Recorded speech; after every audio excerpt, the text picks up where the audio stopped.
Yanam assembly ఎన్నికలలో ఓడితే తానే అదృష్టవంతుడిని అంటున్నారు మాజీ మంత్రి మల్లాడి కృష్ణారావు. గెలిస్తే ప్రజలు ఆనందపడతారని, కుటుంబీకులు బాధపడతారని చెప్తున్నారు. 30 ఏళ్లుగా వివిధ హోదాలలో ప్రజలకు సేవ చేశారని, మరోసారి సేవ చేసేందుకు 6సారి పోటీ చేస్తున్నానని చెప్పారు. ప్రజలకు తానేమి చేశానో తెలుసన్నారు. ప్రజలు అవకాశం ఇస్తే మరోసారి సేవ చేస్తానని చెప్పుకొచ్చారు.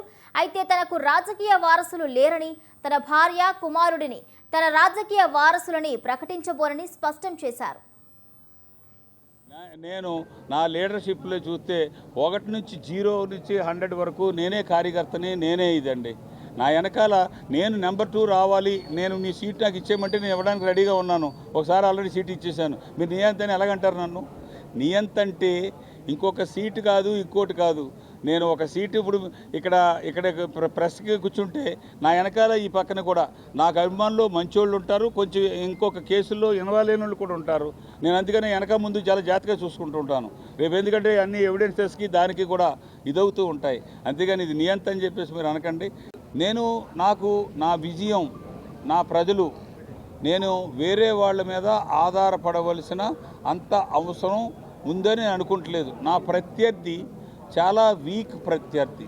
డబ్బులో వస్తా తప్ప, డబ్బు కోట్లాది రూపాయలు ఖర్చు పెట్టడంలో ఆరితేరినోడు తప్ప సేవ చేయకుండా ఈ ఊరికి 5 సంవత్సరాలు ప్రజాప్రతినిధి ఉంటే ప్రజల్ని పట్టించుకోలేని ప్రజాప్రతినిధి అని ప్రజలే చెప్తున్నారు. అటువంటిప్పుడు ఎవరు వచ్చి మీకు జాకీ పెట్టి లేపితే ఎవరు లేపగలరు?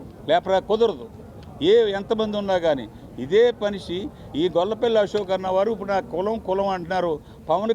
పవన్ కళ్యాణ్ మీద అనేకమైన కుట్రలు చేయడానికి ఎవరైతే అతను గురువు అనుకున్నాడో ఆ గురువుకి ఇతను శిష్యుడిగా పనిచేశాడు. కాకినాడలో వెల్కమ్ చెప్పాడు, అన్నీ చెప్పాడు. అటువంటిప్పుడు వారు గురువు వచ్చి ఇక్కడ చేస్తానంటే ఓకే. మా శిష్యుడైతే ఏమీ చేయట్లేదు, సైలెంట్గా ఉన్నాడు. మా శిష్యుడు సైలెంట్గా ఉన్నాడు. ప్రజలు ఆ విధంగా ఉంటారు. ప్రజాసేవ చేస్తే మనం ఇదవుతాం. ప్రజలు అవసరం లేదని అనుకుంటే తిప్పి కొడితే బాకి ఎక్కడికి వెళ్ళి పడతాం. మనకిదేముంది? నేను ఇంకోటి చెప్తున్నాను మీకు, నేను గెలిస్తే నాకు పనిష్మెంట్, నేను ఓడితే నా అంత అదృష్టవంతుడు ఎవడో ఉండడు. Personal life.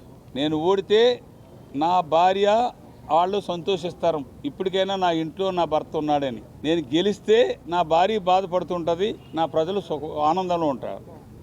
నేను నా లీడర్షిప్లో చూస్తే 1 నుంచి 0 నుంచి 100 వరకు నేనే కార్యకర్తని, నేనే ఇదండి. నా వెనకాల నేను నెంబర్ 2 రావాలి, నేను మీ సీట్ నాకు ఇచ్చేయమంటే నేను ఇవ్వడానికి రెడీగా ఉన్నాను. ఒకసారి ఆల్రెడీ సీట్ ఇచ్చేసాను. మీరు నియంత అని ఎలాగంటారు నన్ను? నియంత అంటే ఇంకొక సీటు కాదు, ఇంకోటి కాదు.